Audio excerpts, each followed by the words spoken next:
Have you ever given someone so much with all your heart, and then on the one day you couldn't continue, they turned their back on you? Have you ever thought that what ends a relationship is not the fact that we never did good things, but that one day we could no longer do them as before? In life, sometimes the beautiful things we do for too long, too often, unintentionally turn into an obligation in the eyes of others.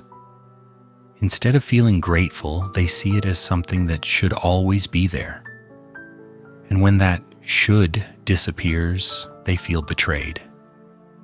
Today, I want to share with you an old story, but one that carries a fresh truth for anyone feeling tired from giving. It's the story of a kind man living on the edge of a village and his sweet buns.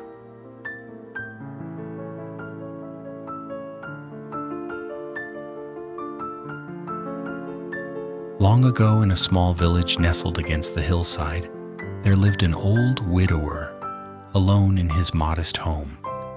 His house was simple, but it was always filled with the warm scent of freshly baked sweet buns. Every morning he rose early, lighting the oven, kneading the dough, baking the bread. When the buns were ready, he cut them into small portions, wrapped them in oiled paper, and carried them to the big banyan tree at the entrance of the village. Children walking to school would pass by, their faces lit with excitement. Every day without fail, the old man would smile and hand each child a sweet bun. "Here you go," he would say gently. The children's eyes would sparkle. They skipped away, happily eating as they went. Year after year, this became the old man's habit. No one asked why he did it. The children never questioned it either. They simply grew used to the fact that every morning a sweet bun would be waiting for them.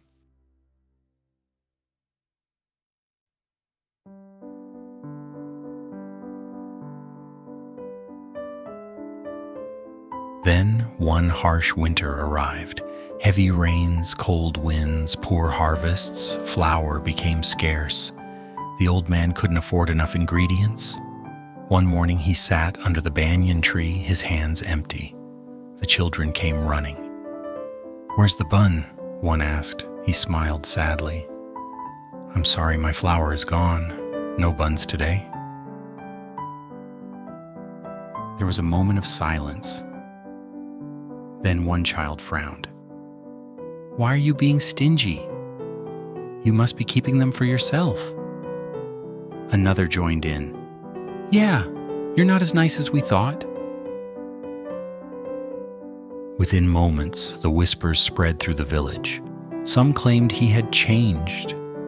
Others said he was hiding the buns. Slowly, the warm glances turned cold. The children stopped coming.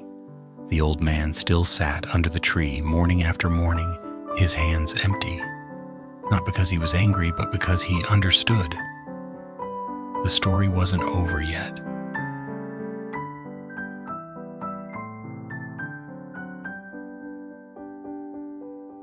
If you look closely, this story isn't just about sweet buns.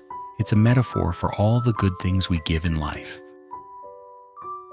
In family, a mother always cooks, cleans, and cares for her children.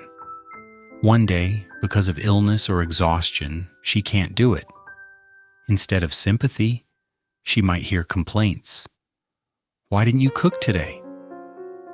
What was once a sacrifice slowly becomes an assumed duty. In friendship, you're always the one listening, comforting, helping. But one day, you face your own struggles and can't be as present as before. Instead of understanding, the other person may think you've changed or stopped caring. In work, you always perform exceptionally, always ready to help. People grow used to your efficiency. Then one day, you decline extra work because you're overloaded, and suddenly you're seen as uncooperative or difficult. The problem isn't that you did something wrong.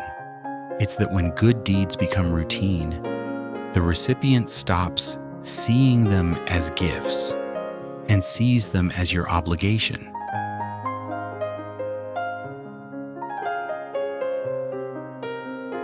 Lesson 1: giving is beautiful. But if you give too much without boundaries, people may forget the value of what they receive. Lesson 2: stopping your giving doesn't make you a bad person.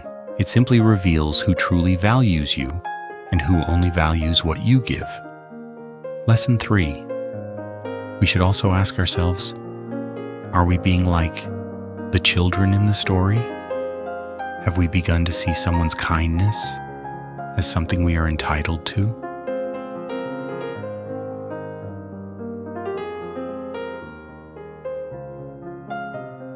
A Zen master once said, "When you give, give as if offering a flower to the river, without expecting it to float back to you."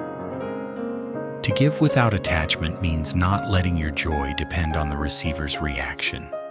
At the same time, to receive with mindfulness means to appreciate and treasure what is given. If we are grateful, every bun, every gesture, every kind word is a small miracle. And if one day that miracle no longer comes, we still carry its warmth because we once touched it. The man in the story never blamed the children. He simply understood that not everyone is ready to receive a gift with their heart. So he continued to live, to bake whenever he had flour, and to give to those who truly needed it. In modern life, keeping such a heart that gives without resentment, that receives without forgetting, is itself a path of practice.